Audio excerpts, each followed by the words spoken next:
দেখছেন pole number করা আছে। তো এই খুঁটির যে প্রতিটা ফিটিংস, প্রতিটা লাইন কি অবস্থানে আছে, প্রত্যেকটা তথ্য আমাদের এই শিটে উপস্থাপন করা লাগবে, বুঝতে পারছেন? তো এই পর্যন্ত চলে আসলাম, কয় খুঁটি, 25 নাম্বার খুঁটি পর্যন্ত আমি চলে আসছি। এখন আমার এই ফিটিংসগুলো এখন খাতায় আমাকে লিখতে হবে। লেখার পর অফিসে গিয়ে এটা খুব সুন্দর করে আমাদের যে শিট আছে 5, 6, 9, 6 শিট, সেই শিটে কিন্তু এগুলো ফিল আপ করতে হবে। তাহলে পরবর্তীতে যে কোনো কাজে আমাদের খুব সহজে এই খুঁটির ফিটিংস এবং এই লাইনের অবস্থান, খুঁটিটা কি খুঁটি, এসপিসি খুঁটি না খুঁটি কাঠের খুঁটি, এগুলো সম্পর্কে বিস্তারিত আমরা জানতে পারবো। ঠিক আছে, তো আপনাদের আংশিক ধারণা দেওয়ার চেষ্টা করলাম, সাথেই থাকেন। পরের খুঁটিটাও হয়তো আপনি দেখতে পাচ্ছেন, একটু ক্লোজ করে দেখাচ্ছি। এই যে এটাও কিন্তু সেম ফিটিংস। তো ওটাও আমি লিখে নিচ্ছি, ওটা হচ্ছে ফিটিংস হবে C7, যেহেতু এদিকে গিয়ে লাইন শেষ, আবার ওদিক থেকেও লাইন শেষ, দুই দিকে লাইন গেছে। তো এটা হবে C7 এসপিসি পোল।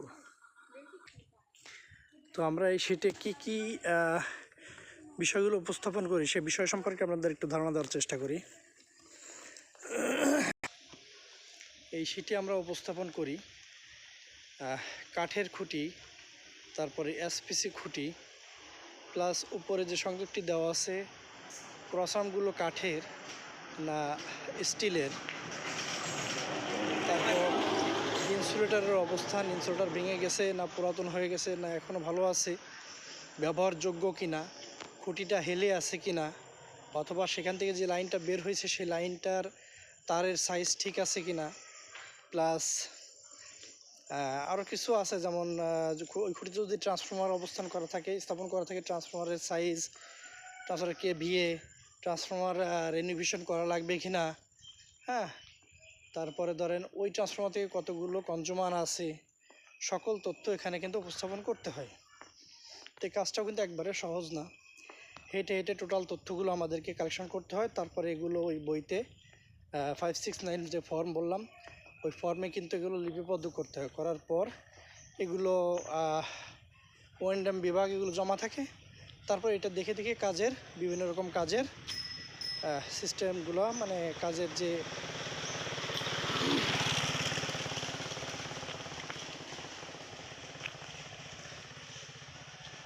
অবস্থান ভেদে কাজগুলো দেওয়া হয় বা দেখা হয় যে কাজে কী কী কাজ পরিবর্তন বা কোনো কিছু মেনটেন্স করা লাগবে কিনা সেগুলো বোঝা যায়। তো এখন মাঠের ভিতরে নামবো, দেখতে পাচ্ছেন এদিকে একটা মাঠ। তো ওই দিক দিয়ে লাইনটা মাঠের ভিতরে নামছে, আমি এদিক দিয়ে মাঠের ভিতরে যাব, চলেন যাই। ভিডিও একটা বড় হয়ে যাচ্ছে, এজন্য আমি একটু স্কিপ করে দিচ্ছি। এদিক দিয়ে আবার দেখা যায় আমাদের 33,000 ভোল্টেজের যে লাইনটা মানে ভান্ডারিয়া থেকে আসছে, স্বরূপকাঠি পর্যন্ত গেছে। এই লাইনটাই আমাদের সাবস্টেশনের ইনকামিং লাইন। 33 কেবি লাইনে কিছুদিন আগে রাইট ওয়ে হয়েছে, হয়তো আপনারা দেখছেন।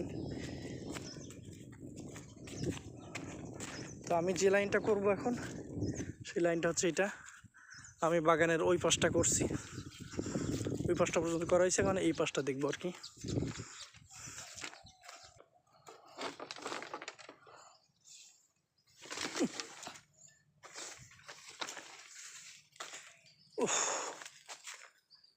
ডিজিটাল বেড়া,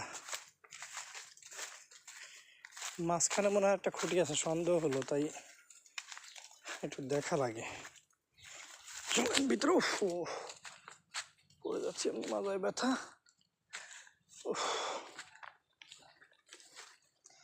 ভয় লাগে, এইসব জায়গায় যোগ থাকে, হ্যাঁ, সব জায়গায় প্রচুর যোগ থাকে, জন্য এইসব জায়গায় আসতে ভয় লাগে। পায়ে জোকে ধরলে, জোক এমন এক জিনিস, ধরলে বুঝতেই পারবেন না যে আসলে পায়ে জোকে কামড়াইছে। ঠিক আছে, C7 পরে এখানে একটা পোস্টফুল আছে, তারপর এসে সেকশনটা, এটা হচ্ছে C1 ফিটিংস।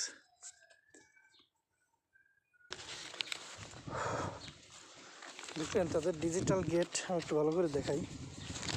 3টা দিয়ে বানাইছে, পাশাপাশি এখানে মাথার মধ্যে একটা হাউসা বানাইছে। এইটা দিয়ে আটকে রাখতে হবে, এখানে আটকে রাখলেই কমপ্লিট। তারপর আবার CC7, এরপরে C1। তো এই CC7 এই খুঁটি এবং এই খুঁটির মাঝখানে কোনো রাইট হবে নাই, এটাকে আমার উল্লেখ করে দিতে হবে। যেহেতু সময়টা অনেক বেশি হয়ে যাচ্ছে, তো আর ভিডিওটি লম্বা করবো না, যেহেতু কাজ আরও বেশ কিছু তোমাকে করতে হবে, তাই ভিডিওটি আর লম্বা করবো না। মানে সামান্য কিছু ধারণা দেওয়ার জন্যই মূলত ভিডিওটি তৈরি করা। তো ভালো থাকবেন সবাই, সুস্থ থাকবেন। আমার সুস্থতার জন্য আপনাদের কাছে দোয়া কামনা করতেছি। আমার হাঁটতে খুব অসুবিধা, আমার বাম পাশে স্পাইনাল কর্ডের সমস্যা, বাম পায়ে চাপ দিয়ে হাঁটতে পারি না। তো আপনাদের কাছে দোয়া কামনা করি, আমার সুস্থতার জন্য দোয়া করবেন। আপনারা সবাই সুস্থ থাকবেন, ভালো থাকবেন। আসসালামু আলাইকুম ওয়া রাহমাতুল্লাহ।